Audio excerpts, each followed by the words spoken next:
Okay. First, I want to apologize for how much I spent the first time talking about biology, but there is so much that's relevant and still unfolding. So that's what I did. Second, someone gave me the feedback that I sounded, I think, pessimistic, if I have it right. I don't want to be Danny Downer, which is what a patient called me. And I'll discuss that person later.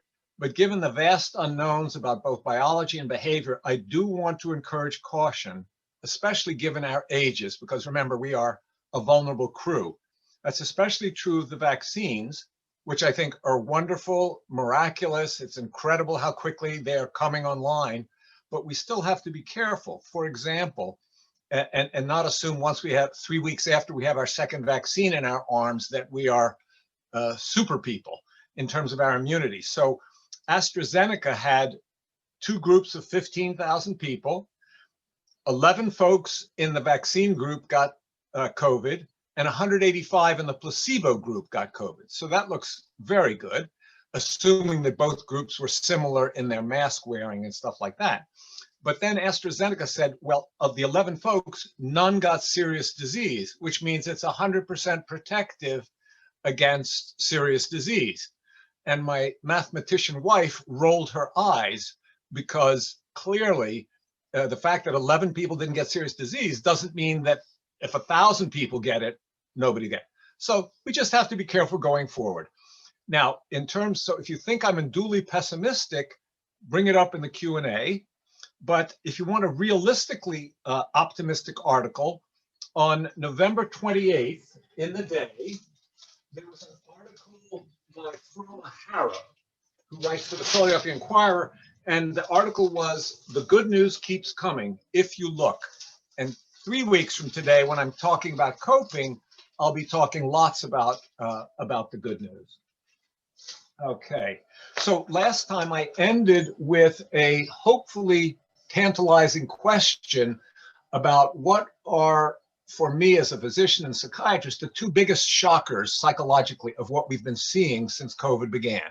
So anybody who wants to answer, unmute yourself and take a guess at what are the 2 biggest shockers of this, psychological shockers of this episode.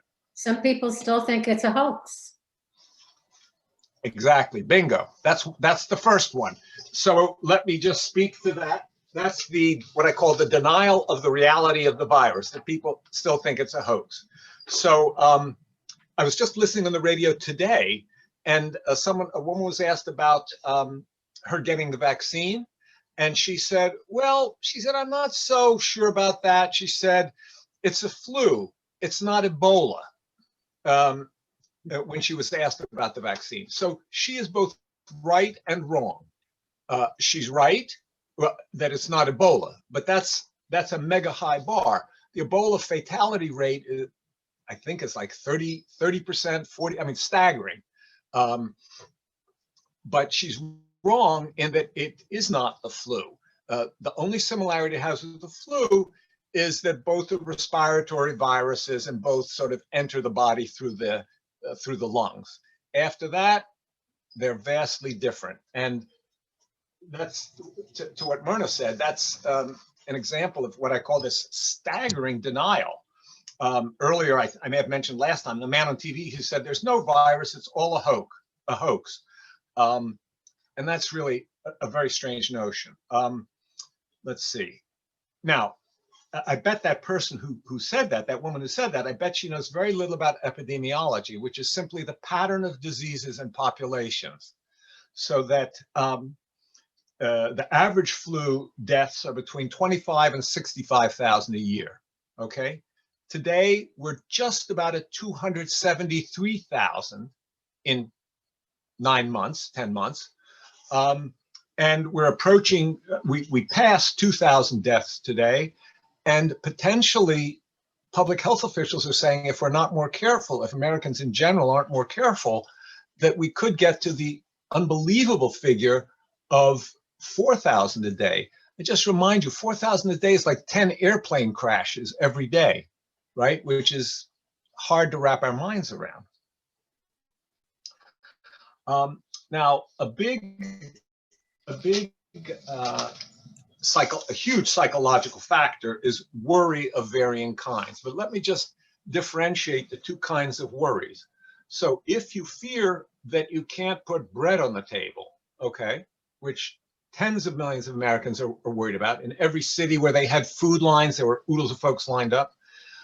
That's not anxiety. That's a fear of a real external stressor, right?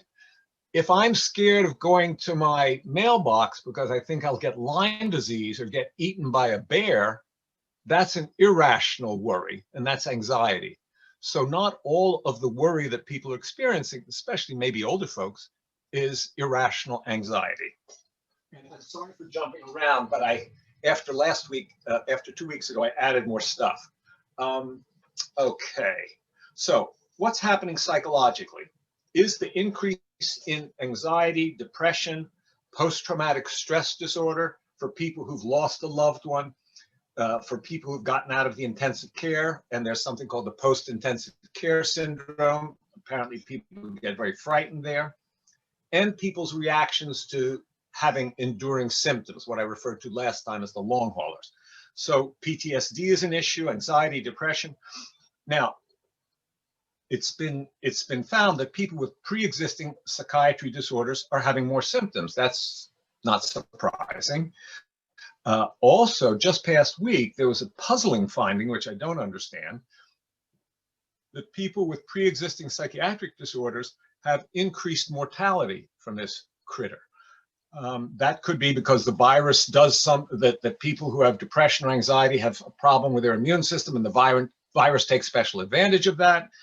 It could be because there's inadequate self-care. Often when people are depressed, they don't value themselves so much. Their self-esteem is way down, and so they don't take good care. Even a possibility that some of the medicines that people take may affect their vulnerability to the illness. Also, another psychological issue, a huge issue, I think, is during outbreaks like these, healthcare workers suffer greater psychological symptoms.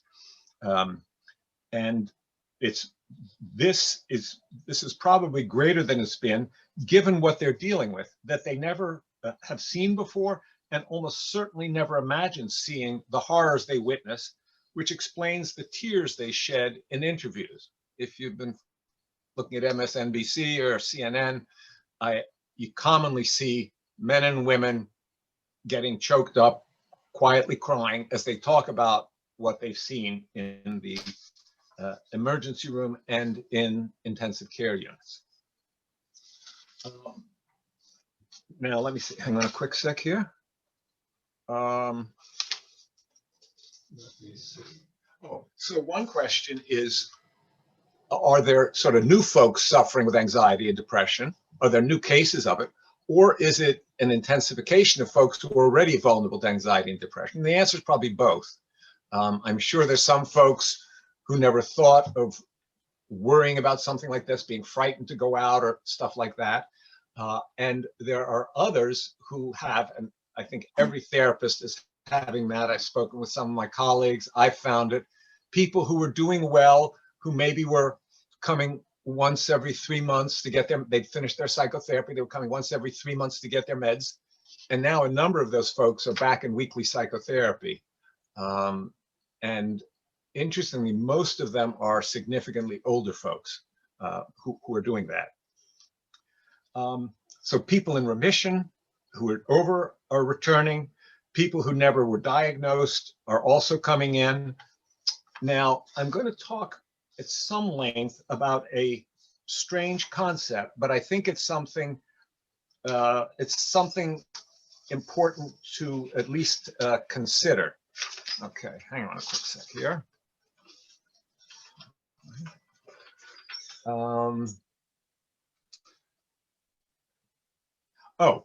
So among the problems that we're facing is we can't, let me see, hang on here. So for whom is it most difficult? Who are having the worst psychological problems now? I don't think that has been established. My sort of rank order of it, as I hear what people are going through and look at our son and daughter-in-law, I think maybe parents with kids may be having the toughest time. Remember, many millions are in terrible financial straits and can't pay for childcare. Then I think maybe those living alone, and then finally those who are coupled and empty nesters. I think, frankly, for those of us who are coupled and empty nesters, it's not as bad as for the preceding two groups of people I mentioned. There are stresses on all of us, some more so than others, especially those who are still working. As I look at this group, the great majority of us are retired or near retirement or thinking about retirement. And that's different than those who have been pushed out of their work, like some of my dental friends, people who weren't planning on retiring right around the corner. And it's a double whammy that's hitting us. There's both the pandemic and the national division, which is sadly far from over, even though the election is behind us. If you follow the news, you know that. If someone recently lost someone through death or a breakup, that's a stress. Their economic worries, I mentioned the forced retirement, losing a job, fear of getting COVID at work, like meat packers, healthcare workers, supermarket workers, public transportation, teachers. So for many people, teachers, yes, want to teach children and have a love of doing so, but they never signed up for the risks associated with being a teacher in this time. Furthermore, COVID is what I would call a relational stress test, right? We talk about cardiac stress tests and we have people walk fast on treadmills uphill and stuff like that. Well, I think COVID is a relational stress test. Part of the evidence for that is the increased incidence of domestic abuse, okay? But it doesn't have to be something that strong. Since no relationship is perfect, being confined together tests a couple's coping skills and flexibility. That's often what happens when people do retire and haven't planned well for it. Someone says she is home 24/7, and that's not something that many relationships have dealt with over time, not maybe since they were young and in school or something like that. Someone once said to me, imagine if alcohol use disorder and or abuse present, how much tougher it is when people are staying at home, right? I mean, if they already had those issues and now they're staying home, it's even worse. We can't hug our grandkids. That's a stress of a loss. We can't hug our friends. Fauci said several months ago, before the vaccines were so close, he said the handshake is goodbye. I'm not sure about that. I'm hoping the handshake, hugging our friends, I hope that comes back. Maybe the social kiss on the cheek, maybe not. And maybe we will be doing more what I have for a couple of years done eccentrically at the shul, flu season elbow bump. We may be doing, we don't know. So much unknown. Months ago, the Pulitzer Prize winning author Laurie Garrett, who wrote in 1999, The Coming Plague, said in an interview, if I don't get a hug soon, I'll explode or go crazy. And I think that's another thing, especially for people who are living alone. But, at present, we can only give our friends air hugs from a certain distance. It's better than nothing, but it's not the same. So in honor of Alex Trebek, I'm going to make a statement and then somebody can come up with the answer. The substance most abused by Americans is, and the question is, what is? Alcohol. Alcohol. I don't think so, no. And I've been interested in substance abuse for 40 years. Food. Any other guesses as to the substance Sugar. most abused by Americans? Sugar. Sugar. Food. Food. It says my internet connection is unstable. I hope that doesn't prove true. Food. If you think about 60-some% of Americans are either overweight or obese, yes, food is. And so that's not just we Jewish folk, but I think Americans as a whole, that food of some sort is the most abused substance. which is why there was an article today about the COVID-20, right? People talk about the college 15 freshman year. People talk about the COVID-20. It doesn't have to be because we have more time to exercise, but that's in the next talk. People talk about returning to normal. We have to hope, but we just can't be sure. We'll have to see what changes occur in the normal or what the new normal will be. Some may be good, like increased telecommuting and telemedicine.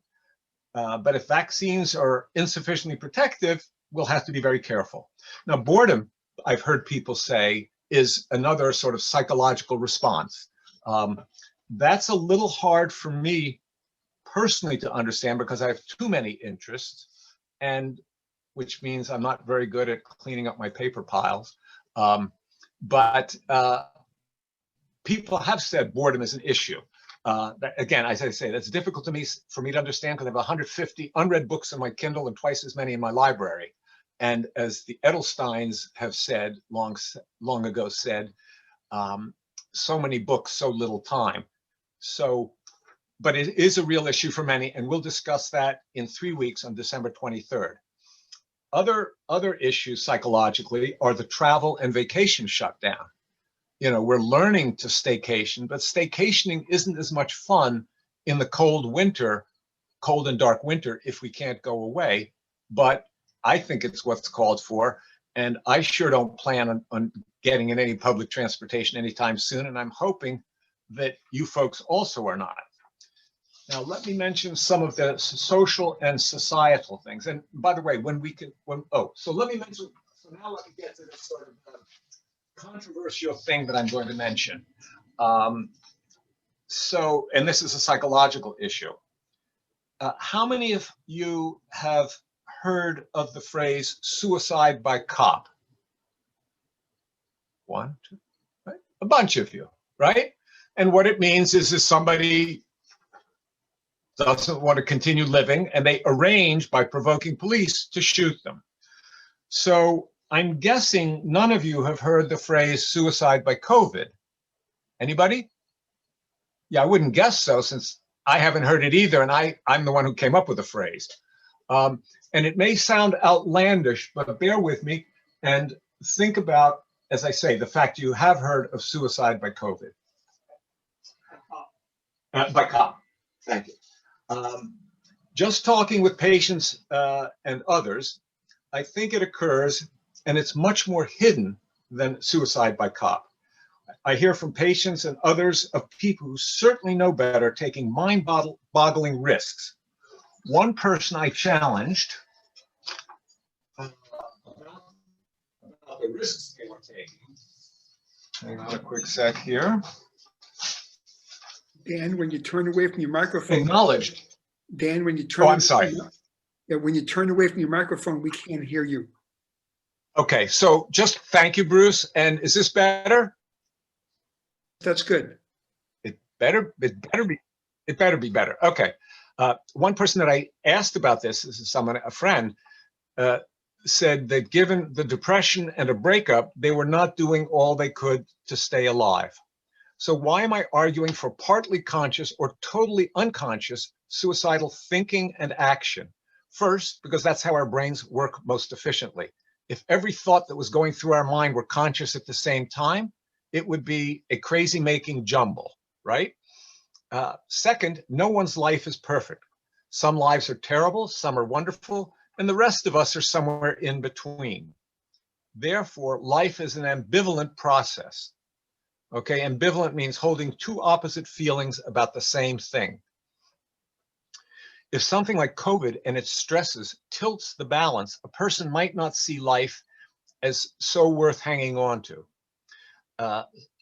Recently, on a Sunday in the day, there was an article headlined, "I don't want to catch it, but if I get it, I get it." As a psychiatrist, family member, or friend, that could set off alarms. Just like if somebody you know has depression starts giving away all sorts of stuff for no obvious reason. Another person, later on, someone said, "We try not to live in fear, but this virus demands some fear." As Tom Friedman, the columnist, has said, paraphrasing him, if you don't have any fear about the virus, it raises many questions and it suggests you haven't been paying attention. Okay.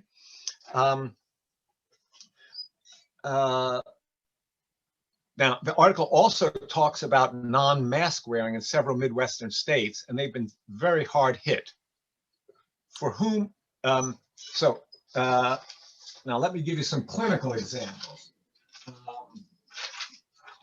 Years ago, I treated a depressed, overweight physician who said to me, if I smoke, my family won't know I committed suicide.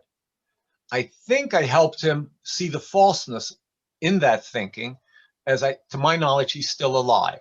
And the reason that's false is when a physician smokes, it at least raises questions about how warmly bonded to life they are. And I suspect his family would have suspected that. Now, I'll give you some examples just from my tiny little practice. So there's a depressed, single, amply bright healthcare worker, the friend of a patient of mine, who was having meals indoors without windows open and not with people with whom she was in a bubble. In restaurants? No, in a home. Carla asked in a restaurant. It would also be true if they were in a restaurant, because that's indoor dining is a much greater risk. So she is a friend of a patient of mine. Now, there is the patient of mine, a depressed mental health clinician, who is the one who called me Danny Downer when I said something to her. She said years ago, I'll never forget this, she came into the office and quietly, not histrionically, just soberly, reflectively, she said, two of the staff members at my clinic have killed themselves. I wonder if I'll be the third. Okay. And she is much further from that now, and it's rarely an issue, but COVID is tilting things in a way that I'll explain.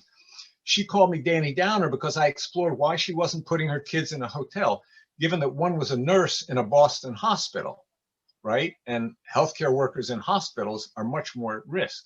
And her answer was, I don't care if I get COVID. Okay, now that, you know, we talked about it. The second time her kids came down, they did stay in a hotel, but that's again an ambivalence and not strongly clinging to the one precious life we know we have. And it, as I said, it indicates the ambivalence. A depressed friend was giving a ride in a car to someone who wasn't wearing a mask and their windows weren't open in the car. Okay, the friend had the mask on, but the person they were giving the ride to did not. When I called this person recently to see how they were doing, they said, quote, I'm still here. Now, they were not thinking of moving to another state. I think what they meant by the phrase, what I took them to mean is they're above ground, not below ground, because the person had been having suicidal ideation. And I've been trying to help them find a clinician who can give them an appropriate antidepressant. An 83-year-old professional man, another patient of mine, chronically in an unhappy marriage, whose depression returned. He neither insisted his COVID positive wife quarantine in her room in their house, nor did he move out for a couple of weeks. Okay. And that also didn't make sense to me, but I know that he's quite unhappy and thinks he's incapable of changing the situation. And that's one of the things, obviously, that he or I are working on. Now, on 11/15, November 15th in the day, that was the article where the fellow said, I don't want to catch it, but if I get it, I get it. If I were what does that sound like to people? Somebody who says something like that, what does that sound like? Hopelessness. Yes, yes. Sounds Hopelessness, but also, yes, Barb. irresponsible. No control. Irresponsible in terms of safe care, correct. Myrna? In terms of giving it to your friends and family. Good point. That Yes, person- correct. That person could Myrna? just be a fatalist. I'm sorry? Could just be a fatalist. Yes. A fatalist, yes, I guess that's sort of the mildest thing I would say. So if I were supervising someone, learning psychotherapy, as I did for a couple of decades. The first thing I'd ask the supervisee is, what comes to your mind? What do you think? Like we just did. And I would ask about, has the person had losses?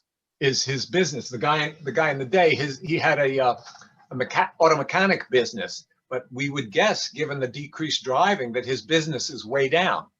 Did a relationship just end? If a student, didn't have any thoughts like that, I would be somewhat concerned about their empathic, imaginative abilities. Okay, but they're a young student. There's years to learn. But the point is that when somebody says something like that, it is fatalistic, it is nihilistic, and it raises questions how careful the care they are taking of themselves is. Later in the article, someone said, a father of two kids and his wife, we try not to live in fear. We've traveled, we go out to dinner. There's no mention if it was indoor dining. Again, if one is not mindfully fearful in proportion, then that's a problem. Think about folks who go to bars and don't wear masks. Remember, much alcohol use that's over the top is a street medicine for depression. That's how I talk with my patients. I say, it's like, if I find out that they're depressed and using alcohol significantly, I say, yeah, it's a street medicine. And I try to encourage them to take other medicines, l'chaim. I don't say that to my patients. So those who go to bars without masks, it raises a question, how determined are some of them at this time, to stay alive? And we know bars are a terrible place for increasing COVID transmission, which is why Fauci said, close the bars and open the schools, which I think is a reasonable societal compromise. If you know someone taking unnecessary risks, it's not the sort of thing friends ordinarily do, but you could ask how they're feeling. Are they gambling with a premature exit by COVID? There's an interesting article in the New York Times recently about gun sellers who are in the midst of their meetings to sell guns. They also have things about suicide prevention, because although we don't think of it, of the gun deaths, just slightly more than 1/3 are homicides. The majority of gun deaths are suicides. And so these folks are being responsible, and they are having handouts for numbers to call for suicide prevention. And so I think, if a friend all of a sudden is taking terrible risks, I think it's worth talking to them about, what's going on with them. Okay.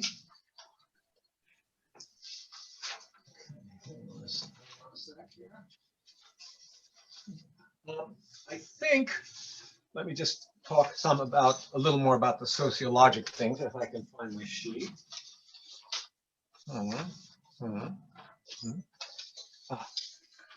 Okay, I'll stop in 5 minutes. Sociologically, job loss, terrible. Food insecurity, home apartment loss. A poignant video on CNN was this young family of color being moved out of their apartment with no place to go. Barrage of awful news about the plague and politics. The economy's taken a beating. Will certain industries return? Cruise industry, which some of us are interested in. Will movie theaters come back with people streaming online the way we are, which is a wonderful thing in this time, but there's going to be shakeups in terms of industry. Another sociologic development, I think, is going to be great increase in telemeetings and telehealth, especially for mental health. Like we're having our board of directors meetings naturally by Zoom, and they're going impressively well. We do what we're doing now, except for the person leading the meeting. Everybody's mics are muted, and the person leading the meeting, and therefore people aren't chatting. So the board of director meetings, frankly, are more efficient and better than they were when we were doing them live. At services, I'm hoping after the pandemic, especially in the dark winter days when many folks don't like to drive and their vision is not great, perhaps I'm hoping we can have some held via Zoom. It's interesting with our rabbis' discussions and Zoom, service attendance is now greater than it was before COVID, which is understandable because it's much easier to get there. And if you cover your picture, you can even have dinner at services, but don't tell anybody, okay? Now, telehealth, just a little bit about mental health. Mental health is as far as I can figure, it's the health field that is most suited to telemedicine.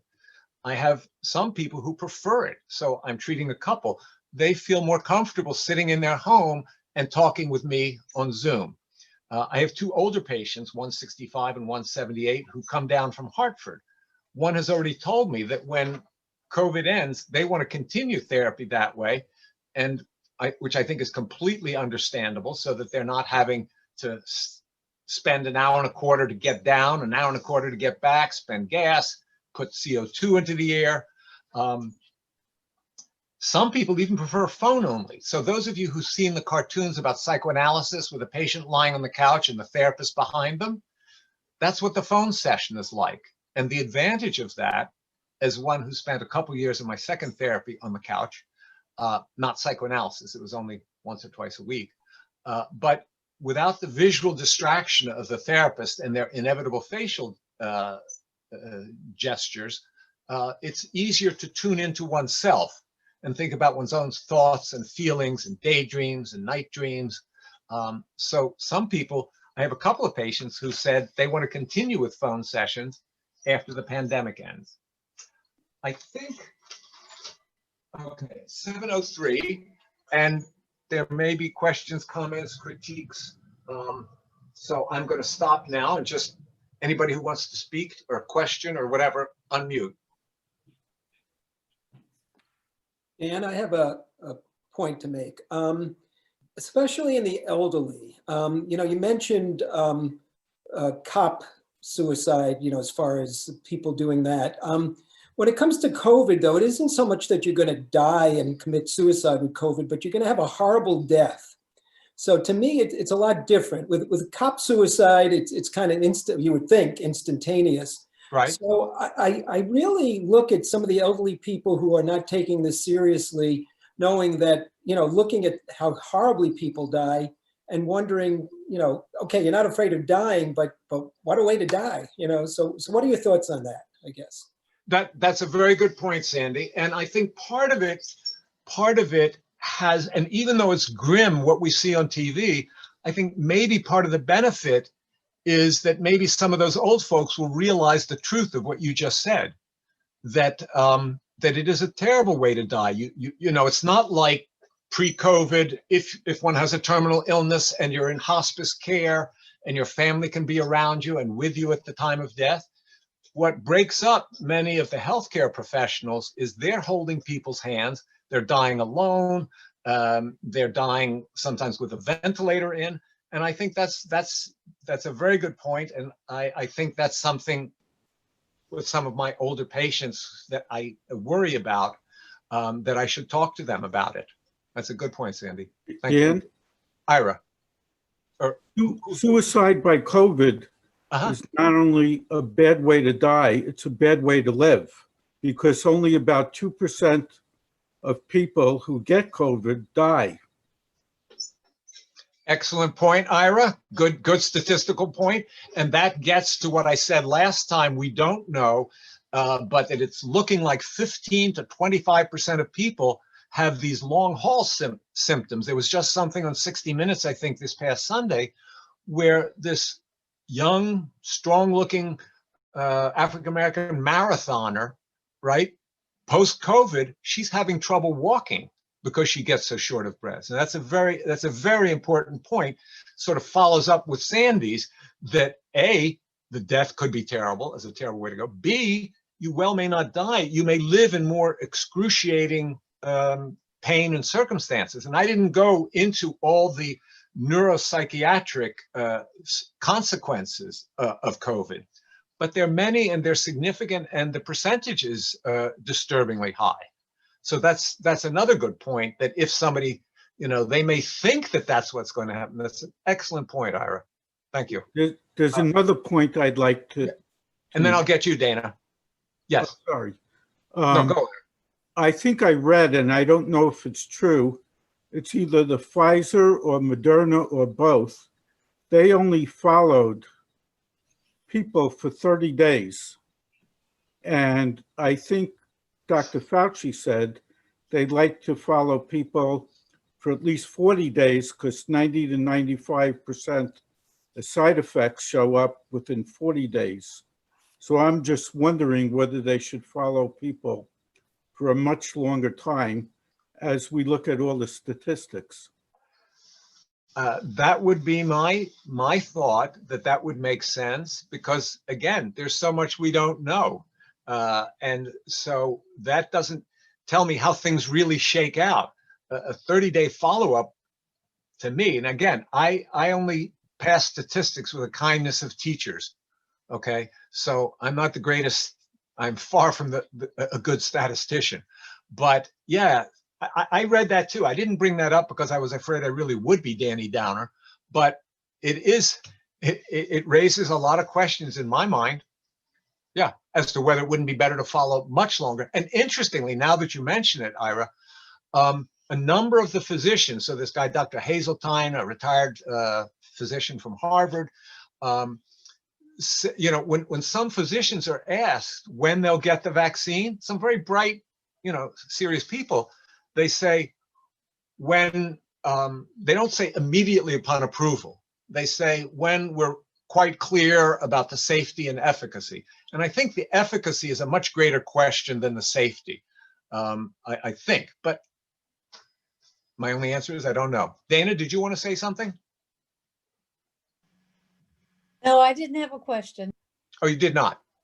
I think then, I think the one group that you forgot to mention was the teenagers and young adults that are suffering considerably. Social isolation, depression, problems at school with the closing of the schools. They, I think, are a big part of victims. Yes. Mental. No, you're absolutely right, Ella. Yeah, it says Kathleen McFadden, but it's definitely Ella. it's You me. sound like Ella. You are absolutely right about that. I did forget about that. My grandchildren aren't yet teenagers, but I can already see that there are definitely problems for them. And I should mention that and there's just was something I saw on AOL tonight, but I didn't have a chance to read it about. There's increased illness burden for the young. And again, imagine being a young person getting COVID, living, but having diminished heart function so that you can't play the sports you loved, and that would be a real bummer, I think. Right now they can't, sorry, right now they No, no. can't play the sports they love anyways, because a lot of the sports are closed, the clubs and a lot of the sports are not allowed. So they sit at home a long time. I have teenagers, I know. Doing computer games, getting addicted to those instead, and different substances, and it takes a huge toll on them. Yes, well, it takes a huge toll, I think, on the family. I don't think it's got to be painful for parents to be watching that. And we'll talk about in 3 weeks, we'll talk about the various coping mechanisms that might occur, that might be employed. Dan, Yes, it's Michelle. yes. I have an off-the-wall question about agoraphobia, people who suffer from it and basically are sheltering in place by preference. What is the reaction, or does it double down? The COVID, does it make them more so? Oh, that's interesting. I don't know, because I've neither read that, nor do I have any patients with agoraphobia. But I think in terms of, I forgot to mention, I don't think I mentioned that one of the conditions that is increased is obsessive compulsive disorder. And if you think of one of the classic symptoms of obsessive compulsive disorder, it's hand washing, right? Now, hand washing seems to be important so that we don't take, even though surface acquiring of the virus seems to be very low, supposedly, I guess if you rub your eyes or your nose or something and you have the virus, that might give it to you. I don't know. So I don't know about agoraphobia. I have spoken with some introverted patients, quite introverted patients, and they're not having as hard a time as other people. Maybe for them, it's a happy prison. I don't know if it's happy, but it's far less noxious than it is for many more affiliative social folks. Right? Thank you. So I want to just say something optimistic about the vaccines. The drug companies are continuing their follow-up. It's not like they are allowed to drop it. And by the time we in the peanut gallery here, who are not residents of long-term facilities, nor are we frontline medical workers, by the time the vaccine is offered to us, the follow-up will be many months longer. So we will have a little bit more data before any of us has to make that decision. I think actually you're overly modest in your assessment, Romana, because I think if that's the case and we're not going to be up to bat till March, April, May, there'll be lots more data. Yes, exactly. Yes, lots more data. So that's a great point. Thank you, Romana.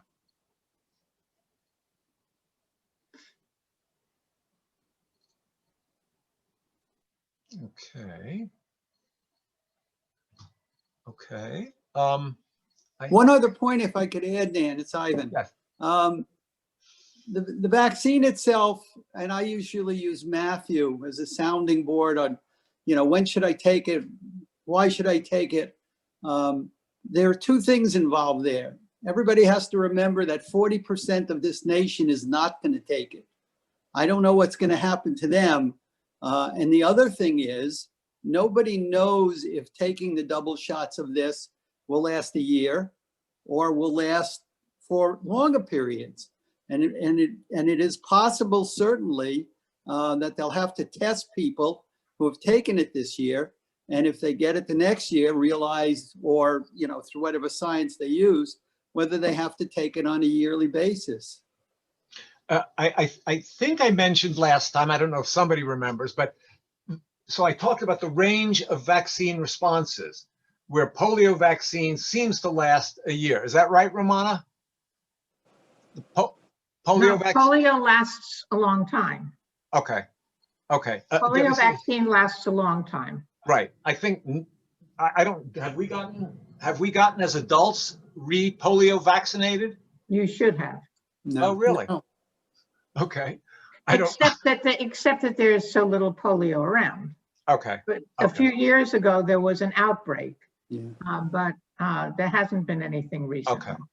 So to your point, Ivan, so the polio vaccine lasts for decades. The pneumonia vaccine, I think, for like every 10 years. But the flu vaccine only confers immunity, I think, for about 5 months. So there is a concern. It could even be twice a year. We don't know.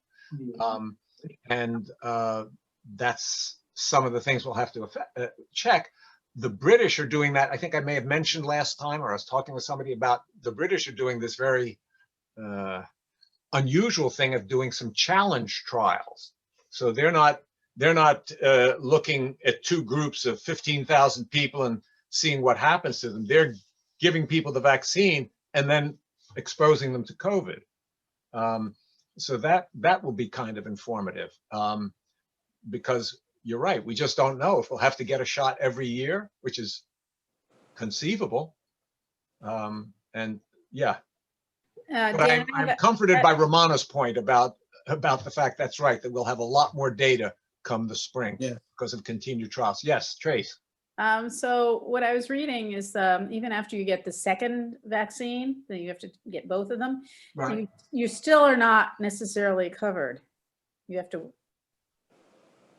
Right. wait or something. Yes, you have to, I think, wait, as you do with any vaccine.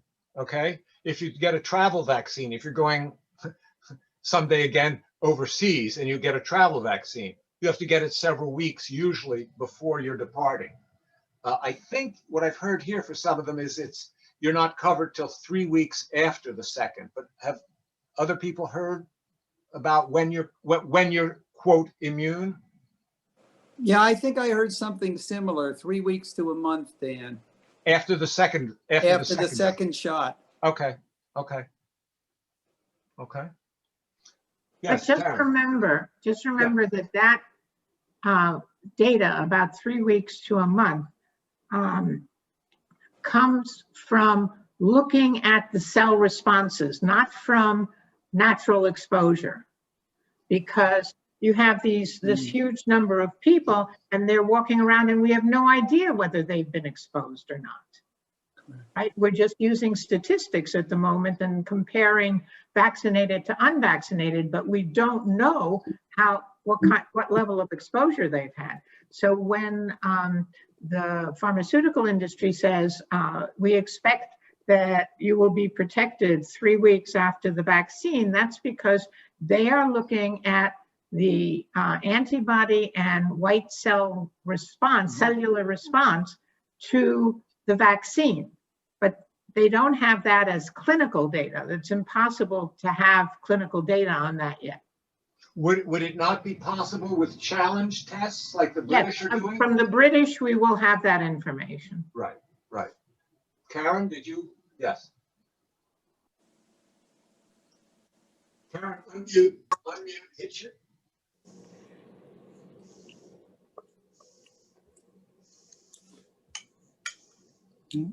Yeah, okay, go. What about that 40% who are never going to take it? How does that affect our herd immunity? It's key question. I think Ivan said 40%. You're saying 30. We don't know. In other words, it may be that there's some people who are saying, I'm not going to take it for, I didn't mention, a patient of mine is an example of anxiety.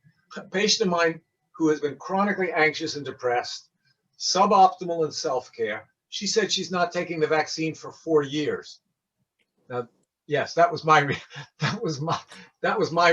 And I wrote it in the notes with double exclamation marks. I haven't gotten back to her yet to discuss that, but you can bet your bottom dollar I will. In terms, supposedly herd immunity kicks in around 70%. So that would put us right on the cusp. That doesn't seem very good to me. But there are questions. It's one thing. I don't know if school boards keep kids who haven't been measles vaccinated. Harriet, does anybody know? Any teacher know if kids haven't had their measles vaccine, can they go to public school? Only if it's against the religion. Kids have to have all the vaccines updated, although not allowed into the schools, even high schools or colleges. But you can always waive it because of religious. Yes. That's unfortunate. That's unfortunate. And now, granted, I can be critiqued for my secularity, but I think when you're dealing with something like COVID, I just don't think there should be a religious exception. And if one wants it, then one should not put one's kids at school because there's no religious blessing to infecting your neighbors. Dan? Yeah, just Karen. So did I answer your question that if 30% don't, I'm thinking it will be more. For example, when I was on staff at a hospital, and anybody who works in a hospital has to get vaccinated, right? It's not an option. Obviously, when I was in the military, I had to get a swine flu vaccination. But in the rest of society and in our patchwork quilt of 50 states with 50 regulations and legislatures, I don't know what's going to happen. No idea. Somebody who? Yeah, Robert? Dan. Yeah, I think you're going to see leadership by example to getting people to do this. Back in the 50s, they had Elvis Presley get his polio vaccine on Ed Sullivan as an inducement for people to get vaccinated for the Salk vaccine. So the example of having a President Biden get his vaccination on television by example, or other personalities doing so, may be an incentive for people to follow through, and that make it a little easier to reach that 70% or higher. Yeah, I would like to reach higher. And as I said, just in terms of, I think I may have mentioned 2 weeks ago that if I take new patients once COVID is over, as an example of denial, I think I may have mentioned a couple weeks ago when I told patients in March that I was leaving the office, March 16th, I said, I'll be back in June or July. I just didn't say June or July 21. Okay. I don't know what the heck I was thinking. Yeah, nobody knew, as Carla's saying, nobody knew. Yes, Ira. Yes, if we really have 60% taking the vaccine, we will reach the magic 70% number anyway, because a lot of people who don't take the vaccine will get COVID.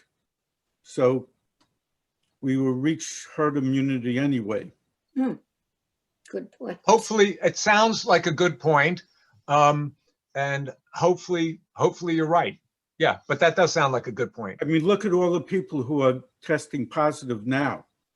It's tremendous numbers, especially in the Dakotas, like 40% of the people who are tested have COVID. I think I mentioned last time that in the Dakotas, South Dakota had the leading COVID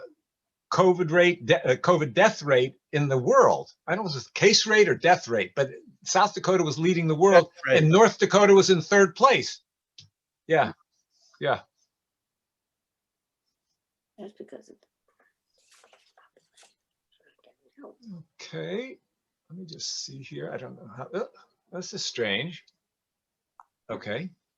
Okay, so we have 6 minutes till Minion. Anybody else with questions, arguments that would be invigorating or anything? Dan, what about people who have had COVID, like our son Matt had it? We don't know. I never even, what do they do? Do they get the vaccine? Are they going to be vaccinated? Romana, do you know? Will the antibodies that they got from their natural infection, will that inactivate the vaccine or what? We really just don't know.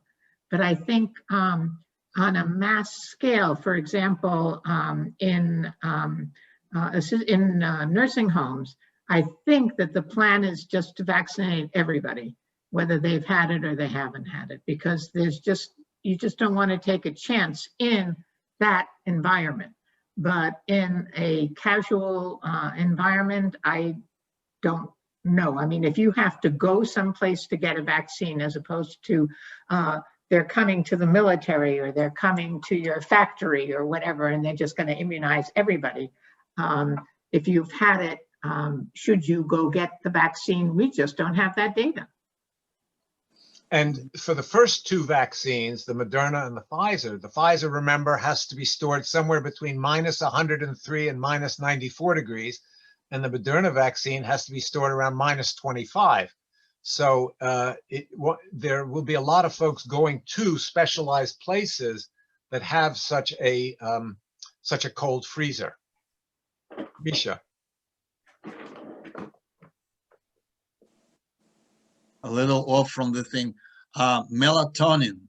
What would your comment on use this as a prevention or as a treatment for those who actually got COVID? Melatonin? Don't have you read something that melatonin might be of use? Because I only think of it as a sleep promoting agent. Yes, but there's also it has, apparently, that's what I'm asking. Apparently it has positive side effect in supporting immune system and help in recovering. Fascinating. Have heard nothing about it. Sandy. Yeah, there really aren't any good studies yet on melatonin. I think vitamin D would be more important as far as people who get COVID and get cases that aren't as severe. So vitamin D levels are probably important. But melatonin so far has not panned out to be significant as far as the studies have been done. Yeah. Okay. Thank you, Sandy. Let me ask your opinion David. about something here.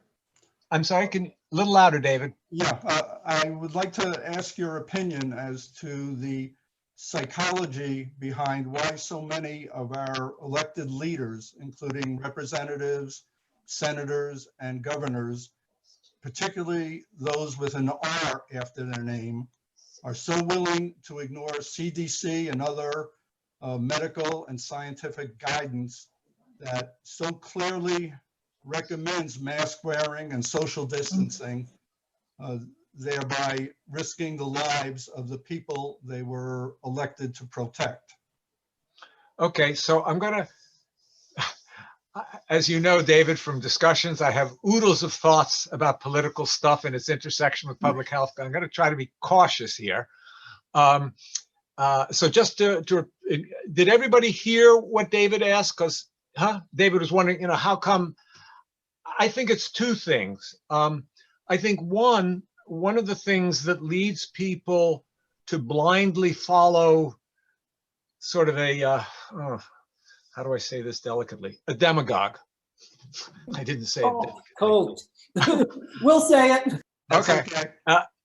Is when times are tough and people are frightened, they often look for a savior, a big papa, and it's usually males, a big papa, maybe a big mama, but sort of a giant parent figure who can save them. And as the current president has said on a number of occasions, I'm the only one who can save you. And that plays into that psychological wish. So I think part of it is that wish. And this gets back to whoever spoke about what Robert said about a leadership thing. It'd be interesting. I never heard of that, never thought of it. But if Biden sort of shows America rolling up his sleeve, I don't know, it'll help some and it might turn off others. The other thing I think is the denial. I don't understand it, David, because I don't think I have many folks in my practice that I'm working with who are so denying of the public health recommendations. But I think part of it also, in terms of not speaking up, I just heard today on the radio, and I thought it was an interesting analogy, that the fear of speaking out, contrary to the top of the line federal leadership or non-leadership, has to do, it's similar to what happened in the McCarthy era. As Carla said earlier to me today, will somebody finally please say, sir, have you no sense of decency?